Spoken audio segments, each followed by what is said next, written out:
I'm really excited to be doing this with the three gentlemen here. So there are a couple of corrections. One, Pankaj's wife's name is Neha, so for record. And second, BHU, IIT BHU, right? So those are the two corrections. So these gentlemen also are part of IvyCap portfolio companies, and we are very fortunate to be investors in all three of them. All three of them are also from IIT, which is great. I sometimes find it odd when computer science people get into selling jewelry, but we'll get to that. But before I start, how many people have bought from Biryani by Kilo? If you can raise your hands. Wow, excellent, excellent. If you don't like anything, you can catch him later. How many people have bought from BlueStone? Okay, few. Okay, and how many people have bought from Clovia? Okay, interesting. But the fact is that BlueStone does the maximum revenue between all three of them.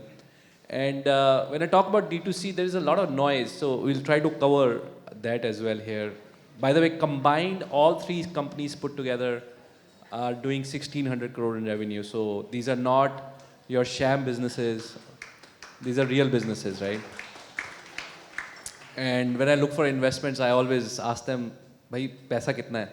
How much revenue are you making?" And I'm glad that all three gentlemen are doing great. The other interesting thing is that the products they sell, biryani, innerwear, and also jewelry to large extent, you can find in 5 kilometer radius of wherever you live, or maybe 10 kilometer radius. But they were able to create massive brands around it. So, we'd love to learn also how they have done so. So, Vishal, maybe I'll open up with you. If you can obviously give background of your company, when you started, how you came up with the idea. And also, when you say D2C, what does that really mean? I think if you can enlighten us with that. So let me start with the first one, how I started. So like I said, I went to IIT BHU, I did my engineering, I did my master's from US, and I was in IT business for a very long time. And then I moved to hedge funds in Singapore and private equity here. So it has been a very circuitous journey to F&B. But I've been an investor in this industry during my private equity and earlier the hedge fund days. So I was very passionate about food always as a foodie and a true Indian. Like I always believed the kind of food heritage we have in India, the richness. But we don't really have a big chain like a Chipotle or a Pizza Hut or a Domino's from India.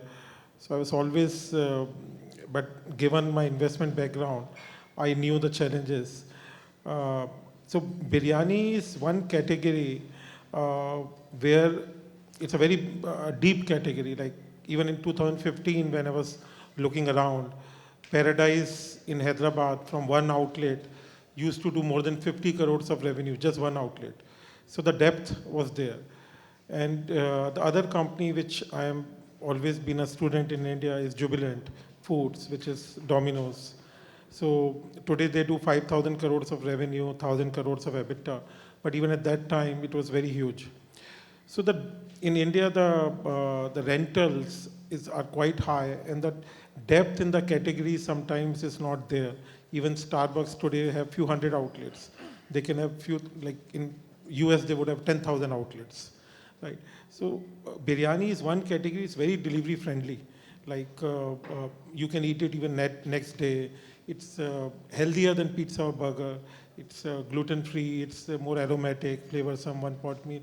So I knew, given my experience in investments and my logical, and I've been a student of this industry, that if you're able to get the SOPs right, we call in this industry, or if I say in layman terms, standardization, right? If the product is consistent, McDonald's is McDonald's or Burger King is Burger King, because you have a consistent product everywhere. So it's easier said than done in food. So I knew it's a huge category, it's delivery friendly, and see, delivery friendly helps because you really don't have to put a lot of capex and big outlets. So that means you can have more operating leverage and a delivery product. And so I think so that was the starting point why we did it. And I think we've been proven right. We have more than 100 outlets in 40 cities today. So I think the key is the systems and process, consistent product, and brand building. But of course, I think there's a differentiator here. We are the only company I know who cooks fresh biryani and kebabs on every individual order. So that helps in customer retention. See, I think I've already spoken too much. Let me get someone else. So Gaurav, just one more fact about Gaurav. He was IIT JEE rank 56, 59. So, and computer science, which by the way is, as a background, is God category in IITs as well. From there, Gaurav selling jewelry.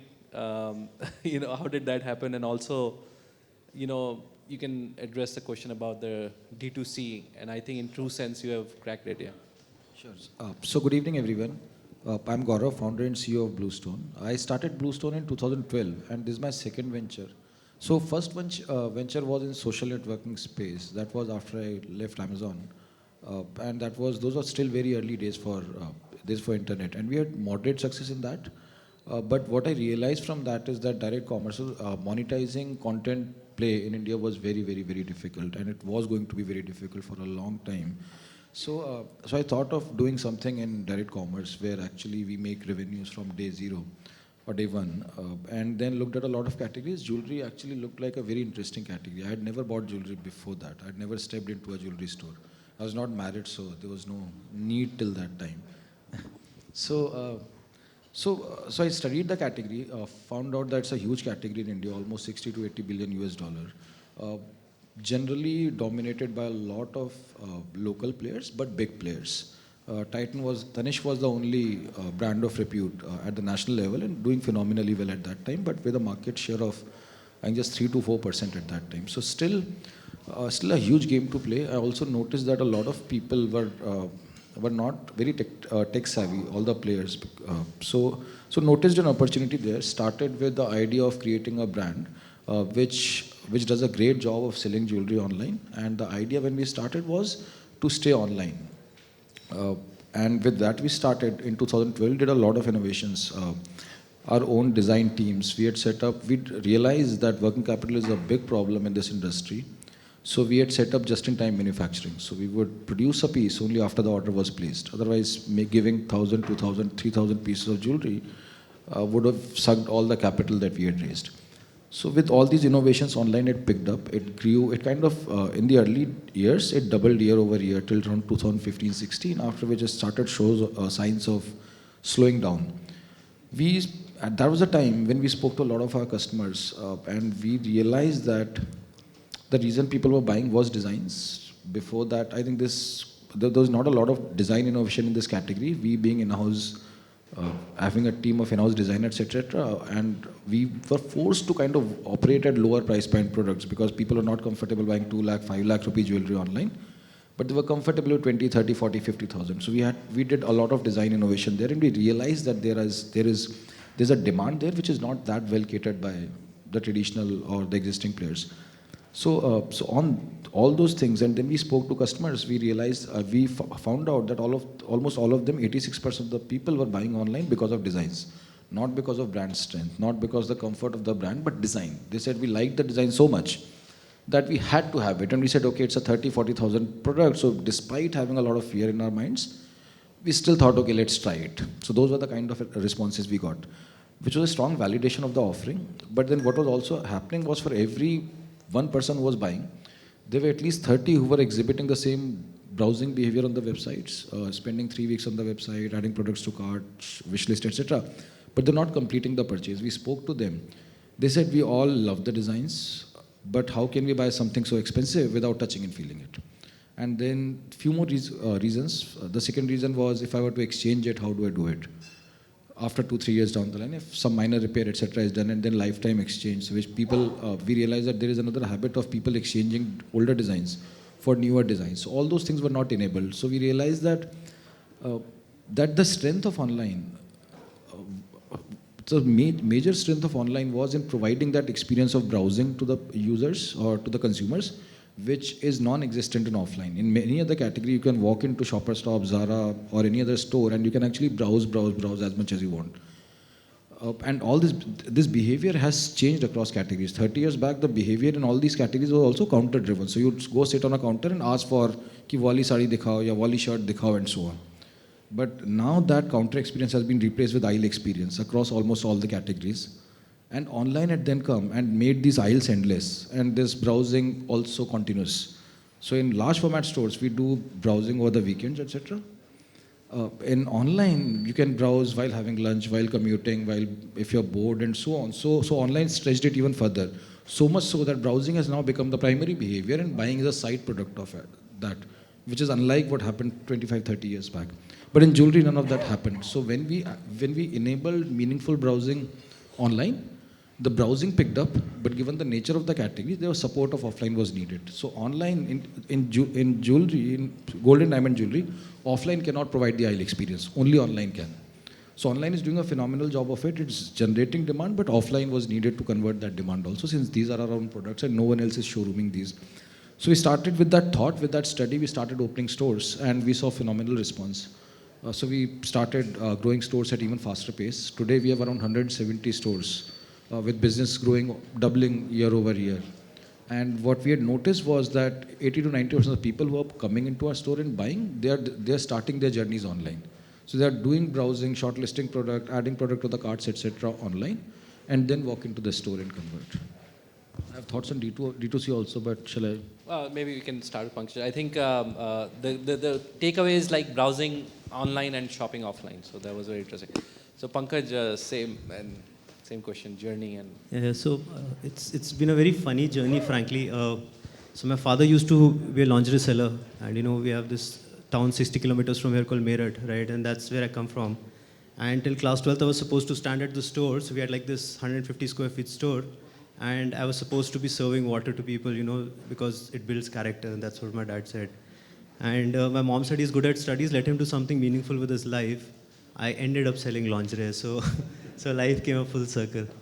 So very interestingly, prior to Clovia, I did a couple of other businesses. By God's grace, it was very fairly successful exits, and both were all very hardcore technology products. The one was a search engine that we sold to an ad network and stuff like that. And Clovia was basically, the genesis comes from my wife, Neha, who's also my co-founder. Not Suman. Suman is a guy who's the third co-founder. So basically the thesis was very simple. She said that she comes from Haridwar, which is again another one of the small tier 2 towns. And her thesis was very simple. She kept saying that, whenever, we go outside, we say that there is so much respect that is given to lingerie. It's an experience that people buy. And in tier 2, tier 3 towns, maybe a lot of you will not resonate with that, but there are kids, who post class 8th, 9th would actually stop playing certain sports, right? Because the body doesn't allow them, and there is not enough relevant innerwear which supports, and this situation is real. It's still real even today at, maybe not in tier 2, but still in tier 3. And she said that, this is something very meaningful to give my life to, and my second business was ahead of its time, of course, even though I got a decent exit, but I always used to tell her that, I have decided in my life my next business is going to be an aspirin, not a vitamin, right? I mean, sir, फट रहेगा तभी मैं उसको बेचना चाहता हूँ. मुझे vitamin नहीं बेचना है, जो मैं educate करूँ, फिर समझाऊँ, आपके लिए अच्छा, आपको शक्ति आएगा, you do that. And that was the only point that, as a devil's advocate, I would keep telling her, is this a latent problem, or is the problem real? And I think we would have spent almost 6 months just trying to, solve this and understand this issue, that whether it's a real problem or not. And I think by the time that we had done it, I won't go into the research part of it, but by the time, I was able to cross that bridge, because unfortunately I was a guy who neither used the product, I mean, even if I did, I won't tell you, but, and nor did I know the real challenges, right? So I was a convert. I absolutely understood that there seems to be a real challenge, a real problem, and a real need here. Whether the customer would respond to it or not, we did not know. And the other biggest problem in this category was that it was a graveyard of brands. You would, all of you can think of how many brands would you know, innerwear, Indian innerwear, right? If you're traveling abroad or you're getting from elsewhere, please do not count that in. And you will not count more than 5-6 brands out there, right? And I can tell you 15 more which died along the way. And my only question was that, hey, there is so much, the death rate is so high, is there a problem that we are not understanding? So the real challenge in this category is that men's innerwear has more, 5,000 crore brands which are listed also. There's a lot of, all the big stuff happening around that. The women's innerwear still did not have that. Jockey has now created a certain size. Of course, we also have a certain size now as part of the group, which is much bigger than Jockey, but as part of the women's category, I like to like. But the challenge there was that men's innerwear is only SML XL. Women's has, it has 30, 34, 36 and the cup sizes as well. So it's like a very big plethora of sizes. India is not one country. You go to higher up north, the body sizes will change. Every 100 kilometers, this country changes. The way it consumes the products, the way the bodies are, it's extremely different. Northeast will have a very different consumption versus South India. So how do you create a distribution-led structure in such a fragmented ecosystem was the question. And we said, let's start with online, because online is the biggest democracy in the world. The internet and the biggest democracy, the democracy has only one thumb rule, that, may the better product win. There's equal opportunity for everyone. So that was the thesis we went out with. And a core thought process was that when we have substantial amount of data on the internet, eventually we'll have to go offline. But that data will help us, kind of get to the next stage where basis that data, we would be able to do what Britishers taught us best, divide and conquer, right? So that was the thesis we went out with. And I think, all love to IvyCap, I think I can write a book around, the no's I would have gotten because everybody said that tell me like 5 successful use cases. It's an apparel business at the end of the day. One most interesting statement somebody made was that you are into a highly specialized technical product which is being sold at commodity pricing. So, you have the worst of both worlds, so how are you going to make money out of this? So that is the kind of, challenges that came our way. And I think I can't thank God enough that those challenges came because that made us very frugal. It made us much smarter with our money. It made us literal gorillas. Everything that we would do, first we would think, how can I make the maximum bang for my buck, right? I mean, I managed to do things, when I say I, of course, I mean the gang. We managed to do things where people would say would have spent crores of rupees, and then we tell the boss, तो 90,000 रुपए लगा, हमने stylist को पटा लिया, तो हमारे को पूरे pictures का digital right मिल गया, So those are the kind of gorilla things we ended up doing. Once the brand started to take off, today, we sell one piece every 2 seconds, so it's a sizable number that we do. And our eventual thesis was that we're going to go offline, right? And eventually we went there. We have just 72 stores right now. The target is 300 stores in the next 12 months, which we are working very hard towards. Very quick 2 minutes about D2C, right? I mean, I think everybody, when they say D2C, they start thinking internet.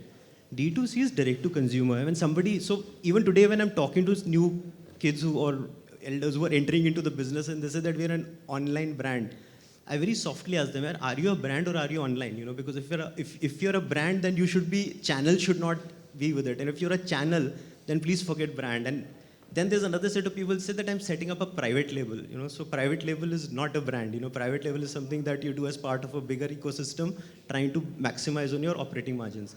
So D2C is anything which is reaching to the consumer directly and getting feedback from them directly.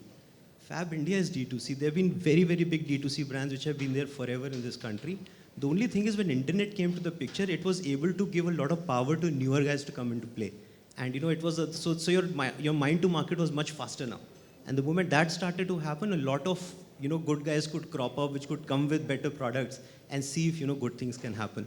So I think that's the genesis. Anything which can reach out to the customer directly. For example, our thesis for the longest time was we will not go to the customer more than one hop. Till the time we have critical mass of understanding. So we would either do it through shop-in-shops where our girl would be standing to explain to the end customer, so that at least I am reaching out to the end customer through my spokesperson. Now that we have the funnel in place, of course, distribution and other things kicked in, which is, of course, primary, secondary, tertiary, and whatnot.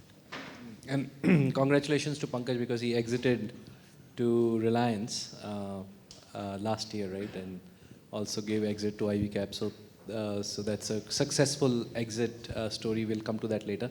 But Vishal, couple of things. One is obviously I would love to hear like how you look at D2C and also a little bit of your fundraising journey. Going to an investor saying, "Oh, I'm going to sell biryani." What were some of how did you convince them to put money? How did you tell them, boss, I'm going to be like the best out there? No, so I think one thing was helpful. Like I said, I come from a hedge fund private equity background. So some of the connects and I know what they see. So it was helpful. But of course, there have been more mortality in F&B sectors and successes. So it's a difficult sector to raise money. It's not very hyped up, or tech sector or SaaS or ed tech. So, and it was never the flavor of the season, F&B. But food tech, after Zomato, Swiggy, did become a bit hot, depending on the cycle. But I think investors are very smart people, if I can say, most of them. And I think I know Tej for some time, since his Fosun days. I think they're all very smart. So I think when they know like if the product market fit has happened, they know a founder's integrity or commitment, they know if this person is capable of doing scale. So I think it's more than a formula. I think if you've hit it, and I think the very sophisticated audience here, I don't need to really tell the what stages, what kind of investors come from angel to A to B to C to public markets. So I think it's a journey, but I think it's a job which a founder has to do out of the 100 jobs you have to do. It's one of the jobs. Great. Gaurav, I think one thing I really love about BlueStone is scale. I think you mentioned last time we met that you're going to open 100 new stores in the coming year, and the journey from online to offline, which you described previously. How is there a playbook that you now follow? I mean, if people are here in the audience who want to scale business, how should they go about it? When did you decide, okay, I'm going to put the throttle here now and expand very fast? So, Tej, I think the answer to that kind of is very simple, and most of the people here are in businesses. So I think you need to build a very strong organization when you want to scale. When you want to test things out, so when we were testing out first 5 stores, we did not build any organization. We did not get an expert from the industry who would actually do that. We ourselves went, opened a store. I myself was at Pacific Mall here in Rajouri Garden, camped there for 3 weeks, making sure that the store is ready on time, seeing the store through its first 2 weeks of sales and operations, etc. So I think in the beginning we did everything ourselves, despite having no experience in retail. And we learned. That was a learning experience for us also. Once we had good enough idea that, okay, this is the kind of scale that we want, then we built up teams. There's a team to find out the locations, there's a team to set up the stores and so on. And we kind of kept on increasing the capability. So this year, we ended last financial year with 74 stores, and we ended this financial year with 160 stores. So we opened more stores in this 1 year than we opened in the last 4 years combined. And it has been an exponential growth. We kept on getting more and more confidence, and that made them work. On the other side, so basically, the business on the design side, on the manufacturing side, so we do our own manufacturing also. So on design side, manufacturing side, tech side, etc., it's not that we had to do anything different from what we were doing when we were online only. Our hypothesis was that this omni-channel layer is needed to unlock the full potential of the business. Our hypothesis was that the revenue that we were doing at that time, when we were online only, was just 1/30th of what the total should be. And it has been proven in some cities also. So I'll give you Lucknow's example. So when we were online only, we used to do around 1.5 crore of annual revenue in Lucknow. This year we'll do almost 40 crore of revenue in Lucknow with stores just added to the mix. So that's the kind of scale that we are seeing in a lot of, and Delhi, Gurgaon, Noida obviously are much bigger, but I'm saying proving it in a city like Lucknow gives it a lot more legs and a lot more scalability. Thank you.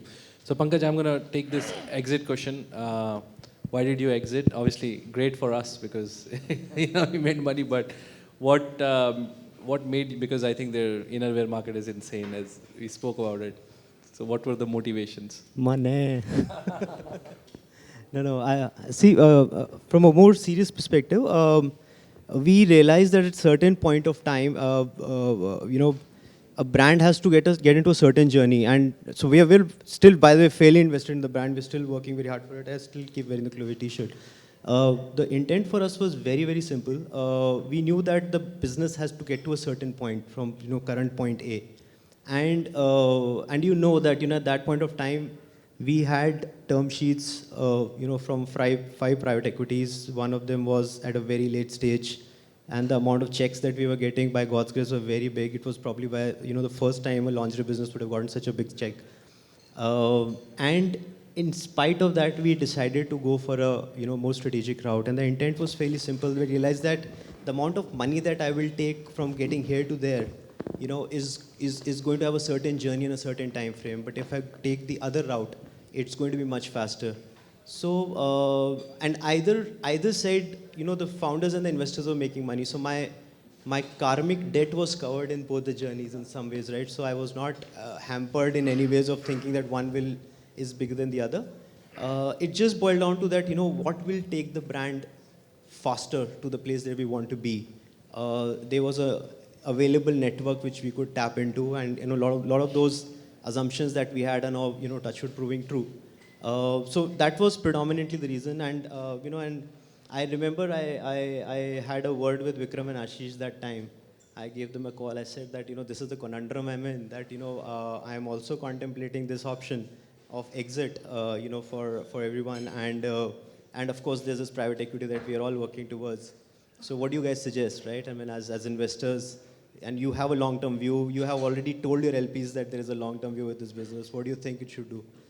And it was phenomenal. And they said, we'll go with whatever you think is right for the business. And I think that was very heartwarming for me that time. I'll always keep it very close to my heart. And so then of course I got the entire core team together, and we said that, hey, these are the pros and cons. This is how the journey looks from route A, and this is how the journey looks from route B. And then everybody said that route B looks faster and more convenient. And of course there is money, so why not? Okay, great, thank you. So last question from me, and then I'll open to the audience. So where is Biryani by Kilo heading, Vishal? What's the next few years?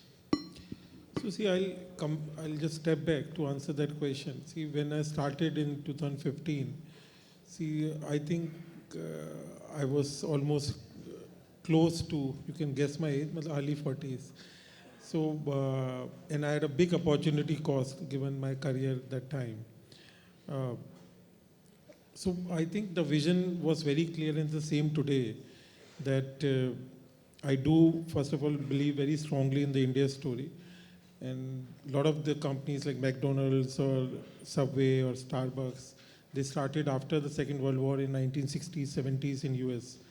Like McDonald's has 25,000 outlets today in the world, or Chipotle has 4,000, or very big scales. So I do believe that India's time has come, and food is soft power, like the entertainment.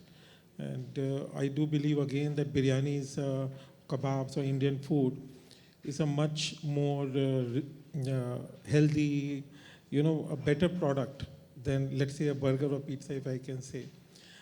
So I always wanted an Indian chain which can be as big as McDonald's or Burger King, and that's the journey we are taking. So we are already in 45 cities in India, and we have very, very strong partnership requests from Middle East, Far East, US, UK.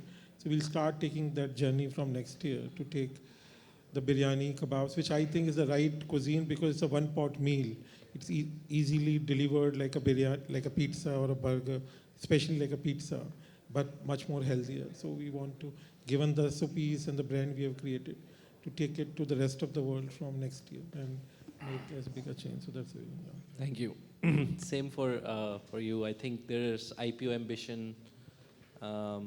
You're almost touching really good revenue. So what's the journey ahead? Yeah, so I think IPO would be just one step of the overall journey, which gives us kind of a permanent access to capital and makes it liquid for all the investors. So essentially it allows, I think, all the investors, Indian, otherwise also, to participate in the growth journey of the company.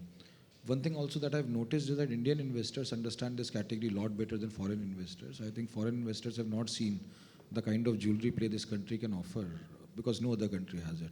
You look at Tiffany's. Tiffany was started 150 years back and was sold for $15 billion US 2 years back.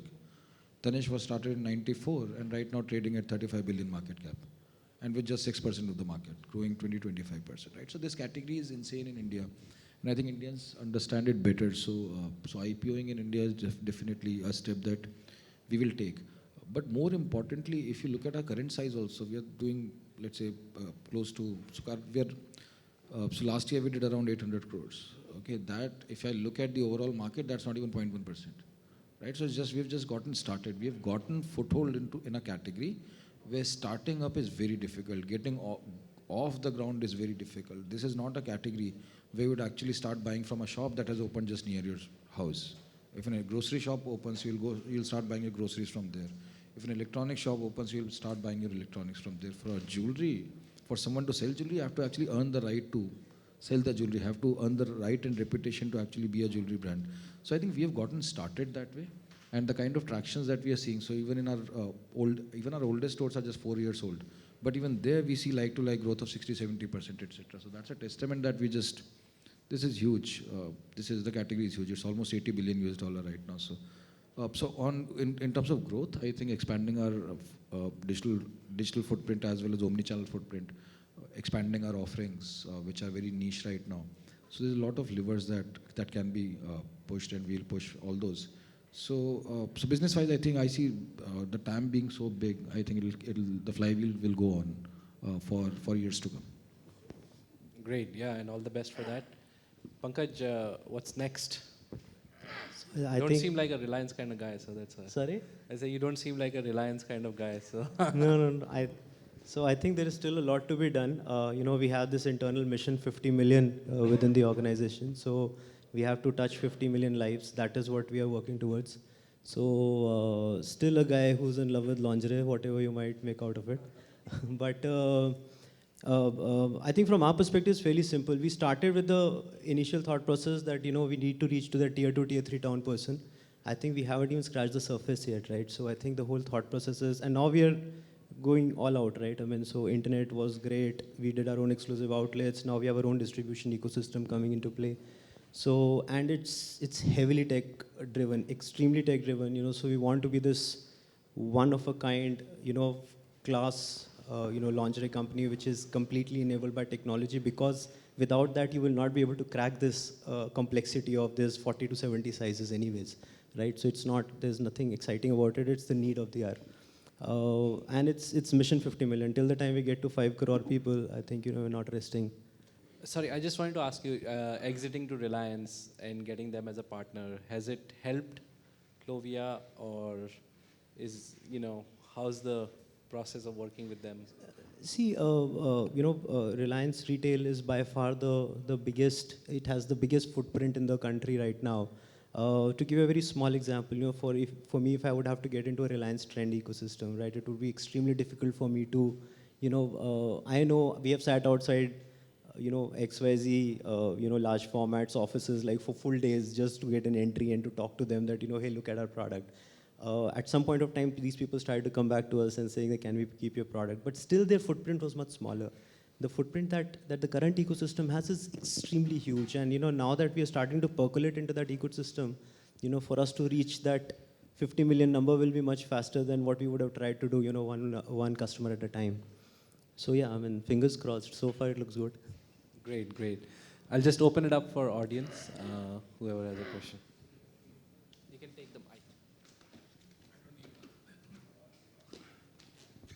I have a comment and I have a question. The comment was based on something you said earlier. At least Tej has always told me that buying jewelry and being married are not correlated. So that was my comment.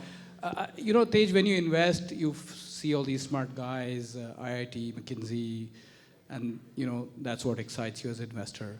But at some point in time, the founder and the business need to decouple because of key man risk. So A, how do you look at it? And you guys, how do you let go? At what point in time, and how do you build the sort of ecosystem? Right. So I think, very good question, I think. And a lot of it depends on have you found your calling as an organization, as a startup. So what I've realized, most of the startups start with a simple idea or a very basic idea. And as they evolve, they realize that idea, it wasn't exactly this. There are some minor modifications, etc. needed. At times people realize that this is not the direction we need to go to, but this is the direction where we need to go.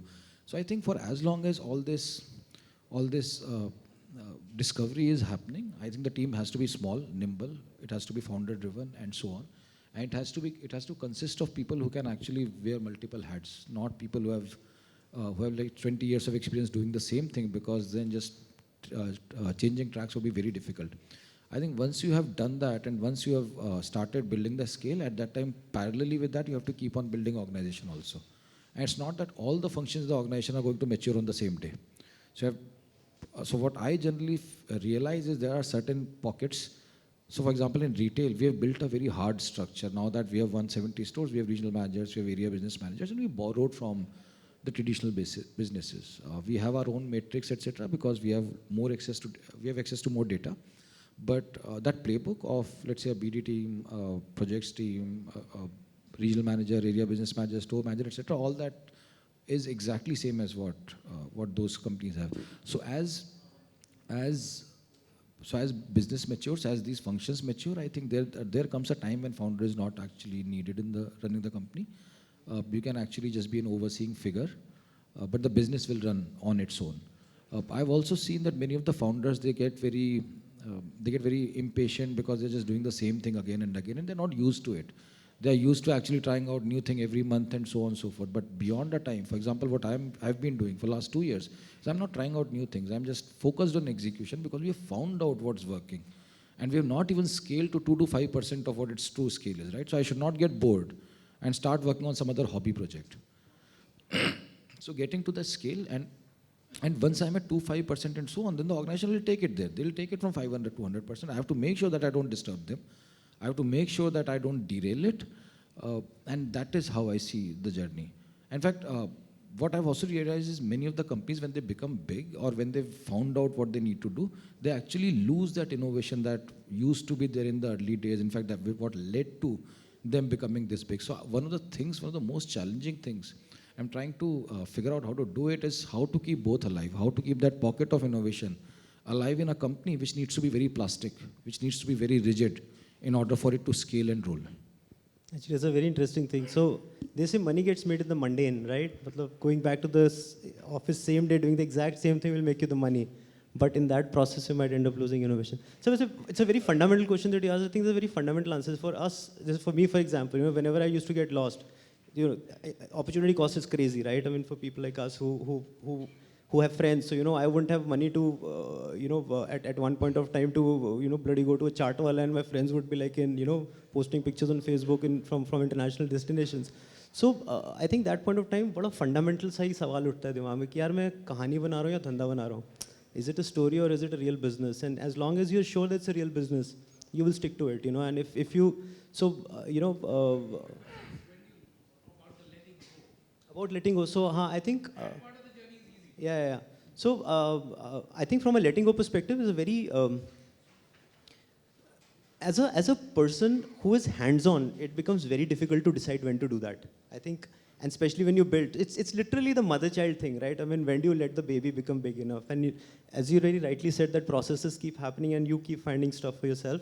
But at some point of time, if you have the right set of people with you, and I think exactly that what you're also saying as well, as soon as you realize that you have a nanny for your child, it becomes a lot easier for you to start breathing easier. I think that's probably one way to look at it. I think they both said it, but I think it's come back to the same fundamental question where you actually empower your team, you actually trust them, you actually have put processes. So if you have done it in a real way, it's like the child mother, and if you have really, like मैं हिंदी में बोलोगे ना संस्कार और education right दिए, तो I think some children fly at 18, some at 21, and some never leave the home. So I think it depends on how you have grown the child for 18 years. And I think, so if you have like empowered, trusted, and right education processes, the child will one day fly. One very interesting litmus for that could also be कि आपकी team कितनी aged है, right? So vintage कितना है company में? I think that also becomes a good litmus. A very good question, and I could not expect anything else from a smart man like you. But I think when we invest, we always keep in mind that there are co-founders, right? At least at IvyCap, we keep that in mind. Because, but there is one or both the founders are at the heart of it. So after that, building the leadership team becomes equally important. And during the, you see that more, that one person becomes a face, other person becomes the ops. So when I invested in Flipkart, same thing. between Binny and Sachin, right? Sachin was the fundraising guy, Binny was operations. So I think if you have multiple co-founders, then it becomes easy and the risk is less for investor as well. Next question. Hi, thanks, Tej, for conducting quite an enlightening conversation. This remark thing and question is quite infectious. I also have a remark for what Pankaj said, and then a question jointly for Gaurav and Vishal. Pankaj, coming to the fundamental sort of theme of this conversation, which is D2C. I was always given to understand, though there is no codified or universally acceptable, sort of definition for D2C. But what I was given to understand always was that anything which bypasses distributors, dealers, wholesalers, and retailers in the physical form is equal to D2C. Whereas you said that the retailer of physical form is also included in this D2C. So I stand corrected now, and I'm sure this was a misconception which many people had and are still having. But according to you, the physical form of retailer is included in D2C. Anything which is, any brand which is touching directly to the consumer is D2C, is D2C. because it's direct to consumer. Right. The name has the definition itself. Exactly. So that point is very well taken. And as Vishal and Gaurav, you were mentioning that you have opened 100+ stores. And I'm sure Biryani by Kilos also has quite a few stores around. Are these self-owned stores or is it a franchise model? So for us, I'm asking specifically with regard to Biryani by Kilo and Gaurav, your brand. so all of our outlets are cell-phone. See, in India, in our view, especially in food, where quality is paramount, the consistency, this is something you're putting in your bodies, and well-being and everything. So I think the franchisee model, let's say Jubilant is a franchisee in India for Domino's, but they're a master franchisee. So they have deep pockets and a very long-term view. But if you do it for one, in our view, do it for one outlet, one person or two outlets, it's very difficult to manage, and the mindsets can be very different from ours in managing quality, or we don't want to cut corners. So we have not taken that route in India. So all are company owned. And we are mainly a delivery business, but we have one dine-in outlets in every city, be it Jaipur, Jalandhar, in Delhi we have NCP. So all are company owned. But having said that, when, like I said, we'll be going abroad, like Far East, Middle East from next year. So there we will take a master franchisee model, but it will be more for a region and a country with companies who are already master franchisees of, let's say, KFCs or Pizza Hut in that region. So they understand the business, they understand the regulatory climate, the system, the customer on the ground. So we are then there to give the tech or the product and the know-how, but not in India. So ours are mixed of franchisee and company owned, but so on franchisee side, I think there are two key benefits that franchisee comes with. One is capital. So I think it reduces the balance sheet or the load on the balance sheet as you expand. And second is operational expertise or ease of operations. So in our case, our franchisee arrangements are capital structures. So essentially we wanted to expand to lot many stores and we did not have access to that much capital. So it's more of a revenue sharing with franchisee or per store financing kind of a model. In the early years, we wanted to have full control of store operations because we were also discovering. We were also realizing, so things like an order is placed online, it gets delivered from store. In store, if the merchandise is not there, you can place an order, it might actually come in from some other store, etc. So we realized that if we give operational control in franchisees' hands too early, the DNA of the stores will get diffused. Everything will kind of start getting their start growing up in their own way. And we absolutely did not want that, but we needed capital also. So essentially the first phase of franchisee expansion was capital, no ease of operations. As now the capital situation has changed significantly, the company has also grown and so on. So we are going to discontinue that model or tone down that model And the next phase would be when we grow from 200 to 2,000 stores, let's say, then ease of operations actually become paramount. And a franchisee model is needed for that, because for me to sit here and say that some place in, let's say, Guntur, if that is the right area or not, or to bring right connections there, to bring right, I'm saying, let's say, sales efficiencies, etc., there is not that easy, is at least what I believe right now. I might stand corrected, I might learn something else when we are at 500 or 600 stores, but this is what I believe right now. And it's different for different businesses. Like for Manyavar, which is a very successful business, I think all of their outlets are franchised. So that's more of a capital and balance sheet kind of. So it depends game. on the product, how you want to run it.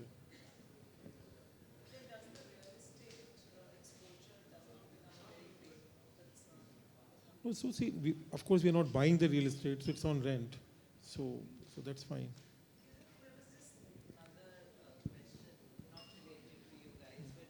Like buy Jews. So somewhere you just kind of, think, seeing the, previous performances of the startups. Of course, some of them have done amazing. Which startup did you?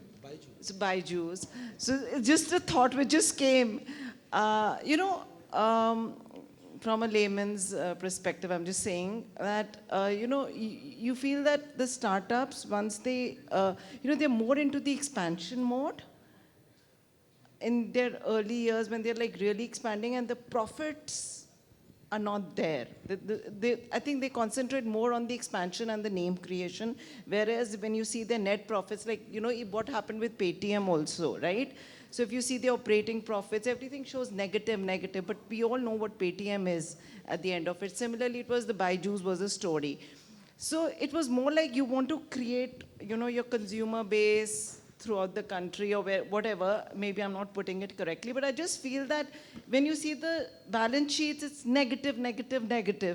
But otherwise, it tells another story that, it's doing so well or whatever. I think it's also a function of the ecosystem. See, these are very smart, very, very sharp people running their organizations. I'll tell you a very simple example. There was a time when, when marketplaces were on that super high, right? When there was this war between Flipkart, Snapdeal, right? GMV became this one KPI for everyone.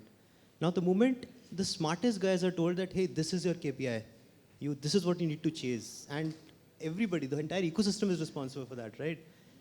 The smartest guy will find the smartest ways to chase that KPI, and in that KPI chasing, the corners will be cut. I think it's also a function of how the ecosystem is pushing things, and then till the time it's up to the entrepreneur, it is a lot to do with the core nature of the entrepreneur. For example, I'm the son of a shopkeeper. I remember when I touched 100 crores, I went to my dad and said, 100 crore ho gaya, daddy. And he said, profit kitna hai? I said, daddy, 5 crore ka loss hai. At 100 crore, minus 5 crore is not bad for a D2C brand. It was a rock star business, right? Better than any D2C business out there. And I said, 5 crore ka loss hai. To kehte, dhanda kahan hai? And I could see the disgust in his voice.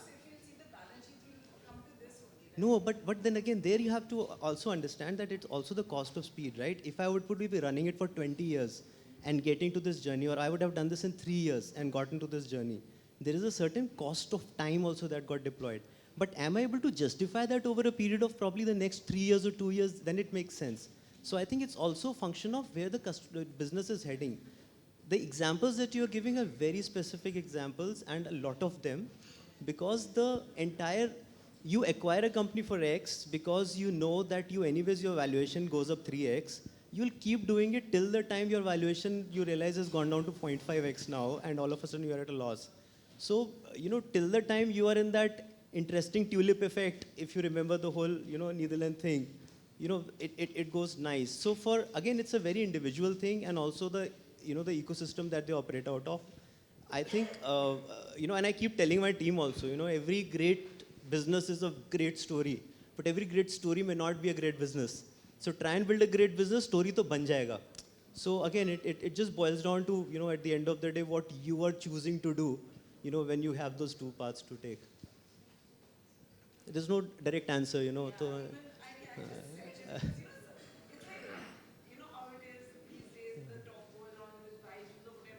But these are sharp people doing very smart things. But the ecosystem is basically, also chasing something else. Right. So I think they were mostly chasing capital, and capital was chasing those numbers. So they started chasing that. But maybe, see, I think I've been a finance student for last 30 years also before I was formed. See, capitalism always has mortality, right? It's not startups only. If you look at companies which were the top 100 companies in US on, either on NASDAQ or anywhere or in BSE, they always change in 20, 30 years, right?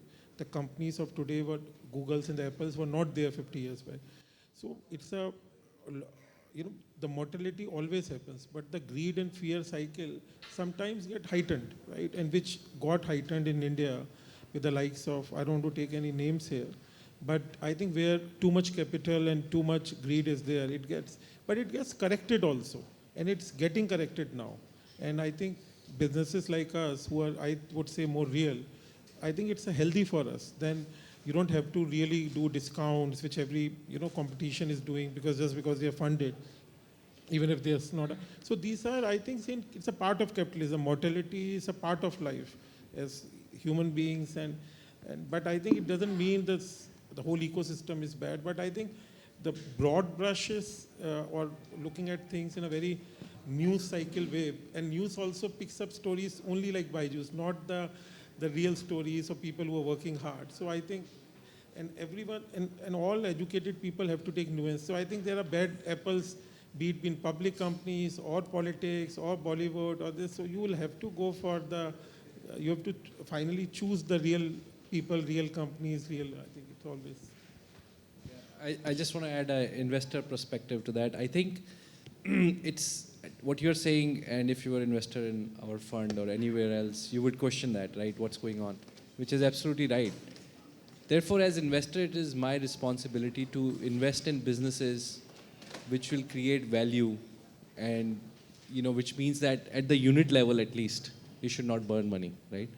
Now, if the capital is required to grow a business, that's a very different thing. But if you're buying your way into growth, that in our books, in my books is absolutely wrong. And a lot of time that is what exactly happened to, without naming companies, where they were using capital to buy a consumer who did not have enough depth, right? So they would never, make money. And as investors, we need to be very careful of that. So I'm with you on that. Any more question? So by the way, this is one thing we keep telling internally also, that physics and math is the best friend of any entrepreneur, right? Because wo kabhi galat nahi hoega. Everything else could be wrong. Also you have to believe, see, Google was also a startup, Apple was a startup. See, Kotak Mahindra, which is a great... I think there would be examples on this side also and on the other side also. From a labor side, if you see their balance sheets and all, you don't understand, and then they're showing growth, and they mean, things like profits are going negative, operating profit is going negative. But in that balance sheet, I think the ones that we are talking about are extreme exceptions. I mean, I've seen many startups also. These are extreme exceptions. Generalizing it, and I use those names because those names are just everywhere.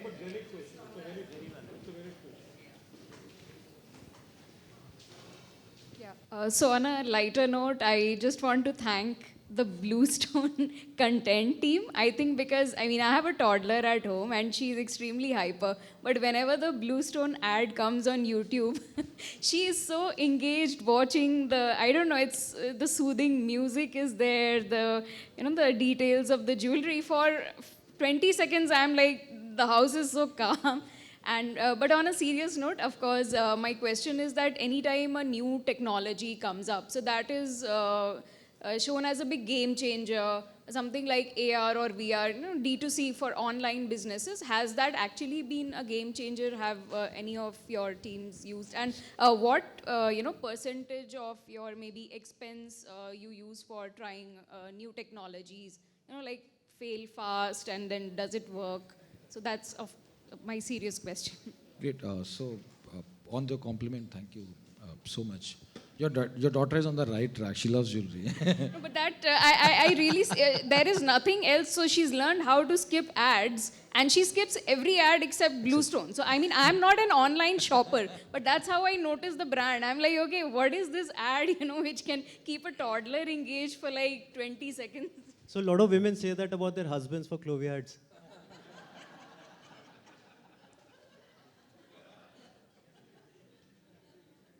It's on the technology side.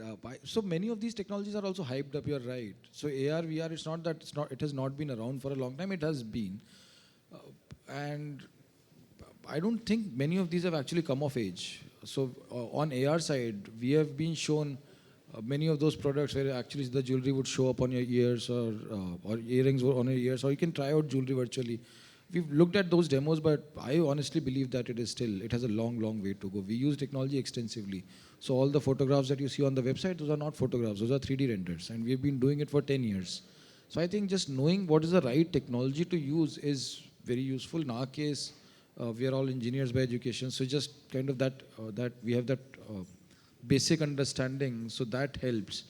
I believe we are right now, both are hype. I know Mark Zuckerberg is kind of going all guns blazing for that. But I would have a very different point of view. On that spend, etc. So in our company, we have around 10 to 15 engineers, not more than that. So it's not a bloated team, but all highly capable engineers. In fact, we have all our systems, our website, our point of sale solution, our order management, warehouse management, and factory management. Everything is built from scratch in-house. And everything is integrated and works wonderfully. I remember SAP folks coming to me once and saying that you start using SAP. I told them about the use cases, and after that meeting, they said, why don't you build a jewelry module for SAP? One interesting use case for additional technologies is big data analytics, right? Which works very well for all of us. For example, our business completely turned around when we built our entire store planning engine, for example, at a very strong backend, which was more AI driven. So those kind of things, of course, are very, very helpful. But AR VR didn't work for us either, and for us, of course, it was very different reasons altogether. I'll just add on to that. I think the point or the objective should never be to use a technology. The objective should always be to solve a problem and always being aware of all the technology choices that are available to you. And then you pick the right technology to solve the problem. But start with the problem, not with the technology.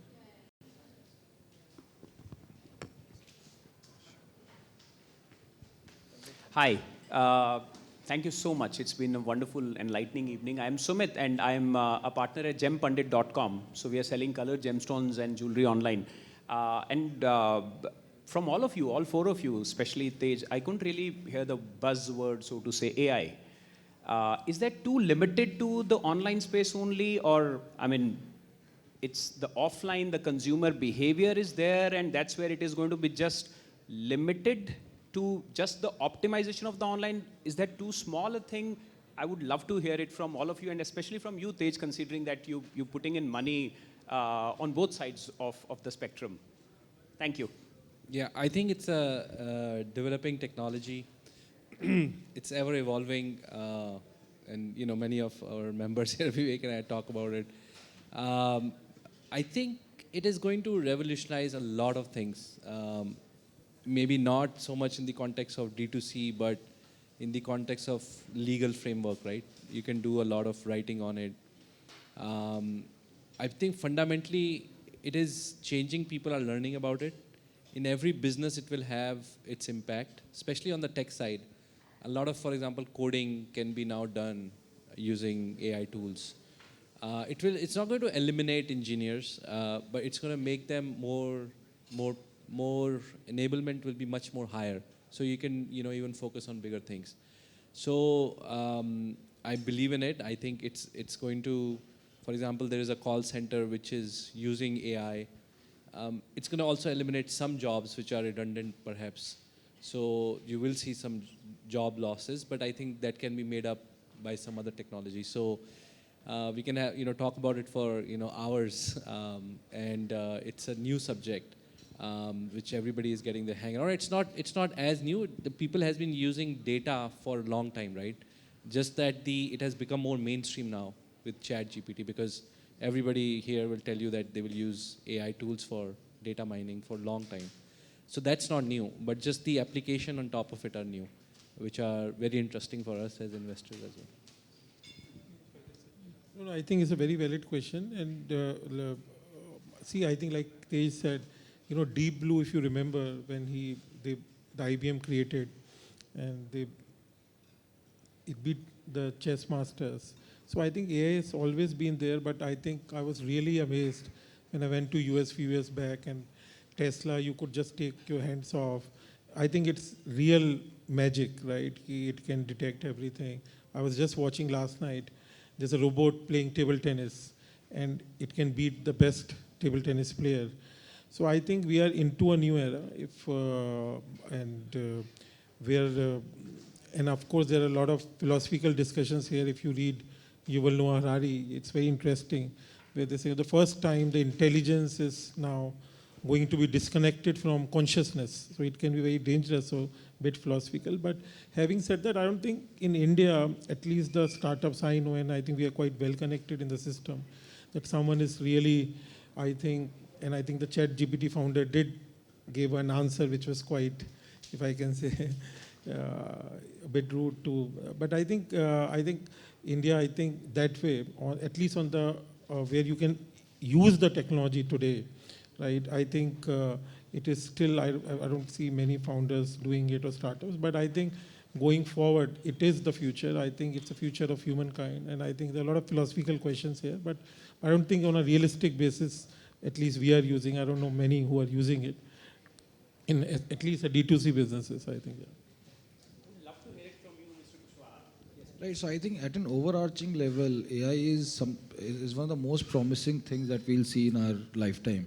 And it's also going to be the most dangerous. I truly believe that it's an existential threat that humanity will face if we keep on making the progress at the speed at which we are making, and it's going to be exponential only. So I subscribe to that school that believes that this is something that should be looked at more seriously than just yet another technology or yet another technology keyword that we just start throwing in our presentations and start making it more interesting. On what's happening on ground, I think 99% of the times you see the word AI, those guys are just doing linear regression or machine regression, and that has nothing to do with AI. It's the same regression that Microsoft Excel had since last 20 years. So that's just people. Most of the time people talk about AI is BS, but there are real developments also that are happening, and those are actually exciting as well as scary. But sorry, I'm so sorry to just extend that question if I may. In terms of the business expansion, so what I hear is like, okay, that is probably, it has been there and it has got its limitation to expansion, maybe optimizing something which is already there in form of I'll come to that. I'll come to that. I think most of the problems that our businesses like ours face can be solved with expert system. Now, Deep Blue also was an expert system, which essentially means that you actually know how the system works and you code it in the system. So you say, okay, these are the rules. If this happens, do this. If this happens, do that, and so on. Now, when we talk, and this is how most of the systems which actually tout themselves as AI systems are written. So they're not AI systems. A true AI system is written with proper neural network, where you don't even have to define the feature sets. Right? So essentially, in any regression, you have to define that, okay, this is, the feature sets are 5. That x axis, y axis, z axis, this is, and then point P is ax plus by plus etc. So x, y, z you have to define. In typical neural net and human brain also, you don't have defined feature sets. But based on the inputs that system is receiving, it will decide or it will create its own feature sets. And in human mind, at some point in time, that gives rise to consciousness. And we don't know what is that point. But if it can happen in human mind, it can happen in artificial or in a digital mind also. So essentially, that is. So it seems like, please excuse me. So Most of our business needs, I think, if you just know all the technologies, you won't even have to get to AI. Those kinds of things would be needed where the data sets are huge, and the rules are not that well defined, like facial recognition, like guessing an age of a person. You have huge millions and billions of photos. You keep training it, you keep training in system, and it'll learn to do that. Let's say for a system like how to augment merchandising in our stores. For example, we have 170 stores and we have 0 merchandisers. It's all data-driven system. But we know how it operates. We have coded those rules. We have not just start feeding that data blindly to a neural network and for it to learn what is merchandising, first question. What is the objective, sales is the objective, etc., etc., right? So that's not, it's not a true AI. It's an expert system that we have written to automate our merchandising. So we have automations, but I wouldn't call any of that AI, a true AI. You're waking up a computer science engineer right now. A very, very simple thumb rule, very rightly said. Most of the people who say AI, they themselves don't have enough data to train their network. So how will the artificial intelligence become intelligent? It will only become with data. They would have such a chotu sa data set and say, I'm using AI. If you're using so small data and using AI, then you are definitely taking wrong decisions.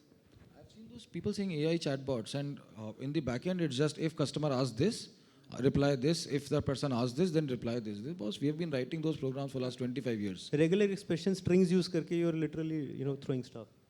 Great. Thank you so much. Thank you. If there's one last burning question, then we'll end it after that. Okay, just last. I think I have to be the second last. Being a D2C brand, first of all, it's a pleasure to hear you all. What do you think about circular economy? What about the inventory that you're overproducing? And what do you do with that? And if you talk about circular economy, if you talk about e-commerce, everything that's going to the end customers, how does it come back? What do you think about that?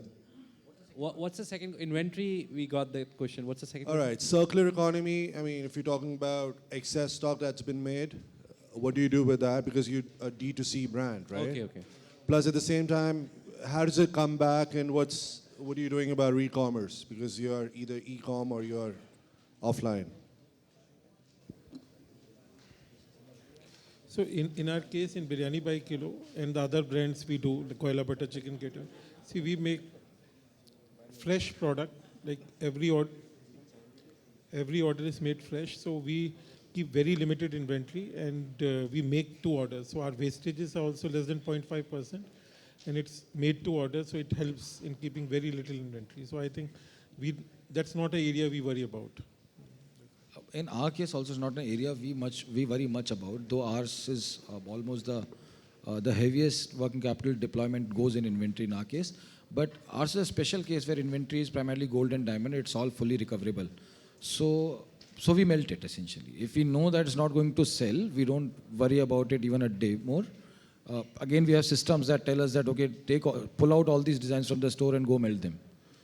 So we melt aggressively, and so that we can learn even faster. For us, that working capital sitting on that shelf is costlier than the cost of melting and replacing it with a better product.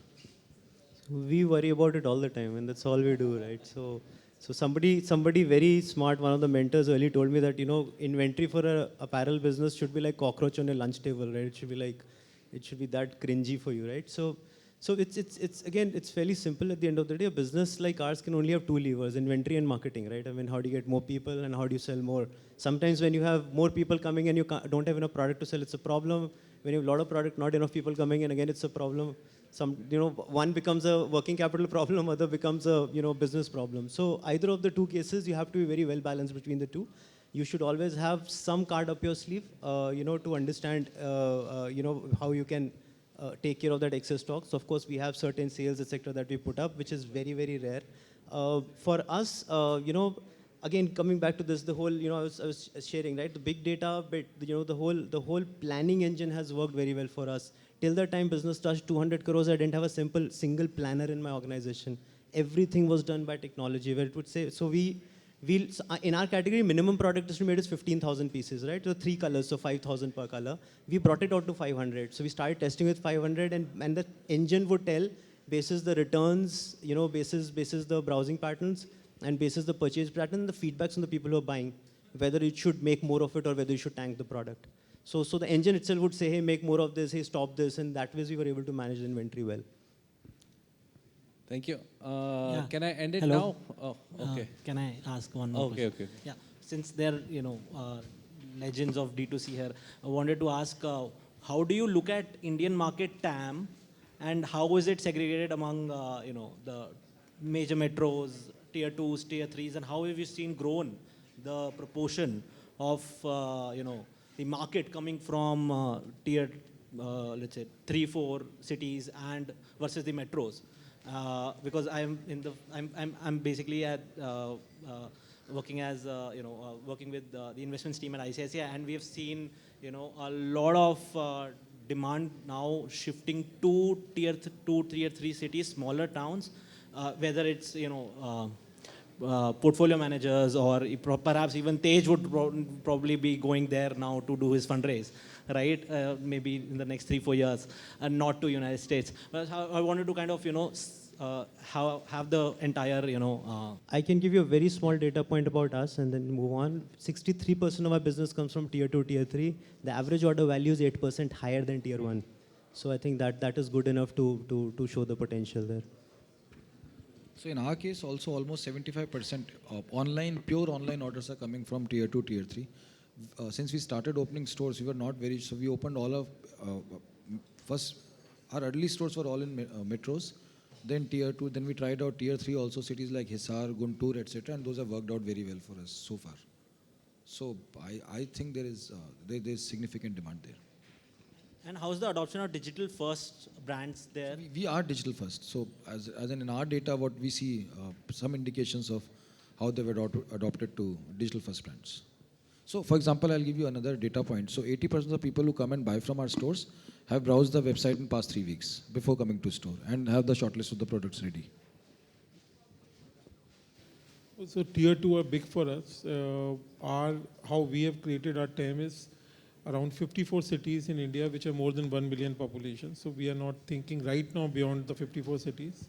But there the tier 2 of course is much more promising because the tier 1 also comes with higher rental, higher labor cost and more competition. So tier 2 is of course I think better given lower rentals, lower labor costs and less competition. And I think similar kind of markets, at least till for 54 cities with 1 million population, which I last checked, yeah, those are better. Thank you. I think I agree. Tier 2, Tier 3 is the way to go. Thanks so much and for the patience audience and for Vishal, Gaurav and Pankaj, and wish you all the very best. And we shall be here again soon. Thanks a lot, and you can start drinks or something. Thank you everyone.